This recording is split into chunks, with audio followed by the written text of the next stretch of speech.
Good morning, Vijaya Kumar from Westports.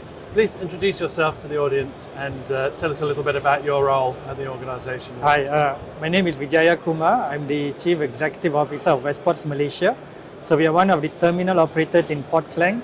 So presently we handle about 11 million TEUs out of the Port Klang's total volume of about 14.7 million TEUs.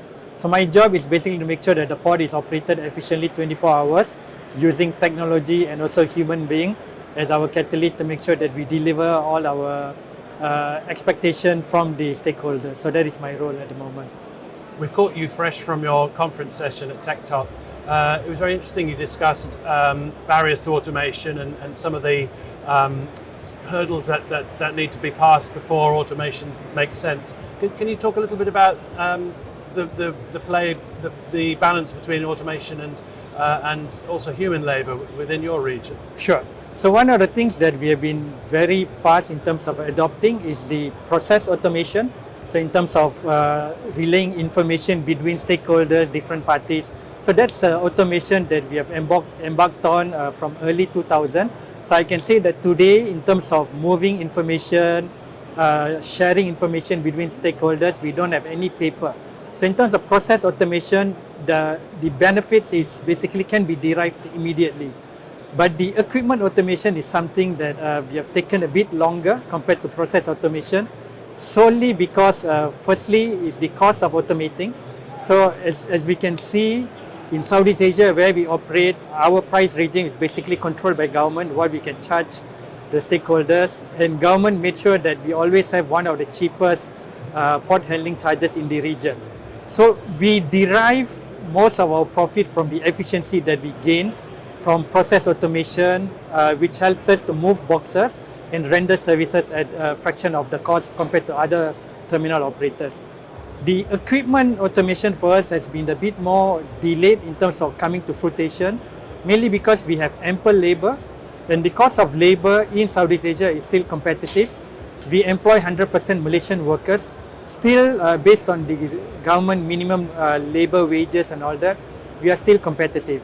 So and the productivity that we gain from the labours at the moment is still competitive or better compared to the automation that we have seen in the other ports, whereby we have a common shareholder where we can go and visit the automation that they have done.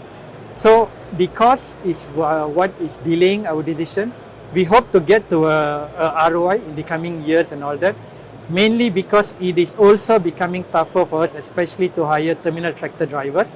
So at the moment, we are still in a good position, but we know those challenges will come. So we are working with stakeholders and all that to make sure that the ROI makes sense in the coming years. But as of now, the equipment, first, the only part which is not automated, we still put people in the equipment, but every other part of moving those information is already automated. So we also talked about some of the drivers towards automation as much as the barriers against it. And you brought up, of course, a very important point that safety is a critical factor. And safety is obviously a theme that runs across all of the TOC events. So thank you for introducing safety into the conversation. So there's areas where you would say that automation is appropriate because it's removing personnel from areas where they may be endangered. Correct. So while we are still having people operating the equipment, we removed people from areas where the job becomes mundane. They do just repetitive works or work which needs them to be exposed to the environment. So in those areas, we were quick to find ways how we can automate. Mainly, instead of having people sitting in the gate booth managing transaction, first we moved them in a remote area where they can use technology to view the transactions. But now we even remove human from doing those transactions and moved it to OCR and other types of engine which can transact the picture taken by the individual cameras in the lanes, and it does the transaction automatically, and the human is just sitting there making sure they intervene during a period where certain abnormalities takes place. So we have done that pretty well at the gate, where that have increased accuracy and removed human error. But in the other more important area is in under each of the cranes, even in the yard, we have people who needs to be there to make sure that they take note of the containers coming in, the physical nature of the container, whether it's damaged, any DG stickers are missing. Those areas we saw a lot of motivation to automate, mainly because we wanted to remove people from those areas which cause a bit of exposure, where dangerous situations might happen, weather conditions and all that.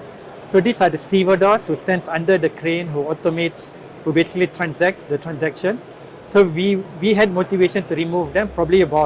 We started doing this about 10 years ago, but 5 years ago we completely removed any human being under the crane. Today they sit in an environment where the cameras basically transact the transaction coming down from the vessels or going up. They just intervene whenever they need to do some auto reporting about the conditions of the containers and all that. Safety is something that you're right, in port arena at times it's taken for granted. So you have to understand port is probably one of the most dangerous areas where a lot of heavy equipments are moving around. And the more people you remove being exposed to those equipments operating is the better. So we have done that pretty well by having the motivation of removing people from dangerous environments. So we have done that pretty well. And we will continue to see how we can take that to the next level. Like I said, the equipment automation probably is not as dangerous at the moment because the human beings are basically in a confined area.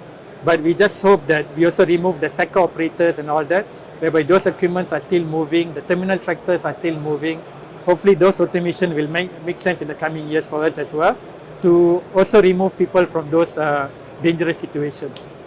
And finally, Vijaya, you mentioned on stage again that there was an opportunity to reduce carbon use through automation, and some ports in your region, for example Singapore you quoted, are being quite enlightened when it comes to helping for that to become the case.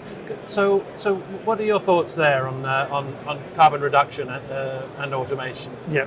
So today, if I can talk about our own terminal, probably Singapore is one example whereby they introduce grants and all that for people to make the terminal operation a bit more optimized, more productive, so that it reduces the unproductive move. In a way, you save on the energy used to move containers, whether it's the diesel energy or electrical energy.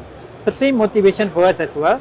We want to reduce the unproductive moves, which there is a bit of energy being used, which directly relates to carbon footprint. So we see a lot of those wastages in the terminal today, and we hope to come out to use the government initiatives where they give grants to basically engage new studies, innovation hubs, to see how we can engage more productive ecosystem, or probably I know you use the word too much, AI generated logics, whereby we can then place the box correctly at the first time, or minimize the shifters later by understanding the way that the shipping lines or the ships operate, or even the local deliveries operate.